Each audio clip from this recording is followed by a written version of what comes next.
الزغلول حبشي ده؟ ده جوز خالتي، بس واد يعجبك قوي ومفتح قوي ودقرم يا بيه. دقرم؟ ايوه دقرم. لطيف. طب يا سيدي اتفضل سماعه يلا. حاضر يا بيه. انا رجلي بتوجعني وعايز اروح المستشفى علشان اعمل لها كمادات. ايه اظن ماشي انا بيه ماشي. طيب انت ما تروحش. ليه يا بيه؟ هتودوني الاسم؟ لا لا لا لا، انا هعوزك بعد البرنامج.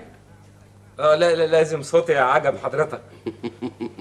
ايوه. طب انا بقى باخد 1000 جنيه في الغنيوه. ايوه 1000 لما الليم لا، وانا بقى همتعك للصبح، اصلا انا عجبته. هغنيه. يلا بقى انتوا اتكلوا على الله، علشان انا بقى ايه هقول انا مع البيل الصبح، انا رقبتي سداده. كمادات كفايه غيره.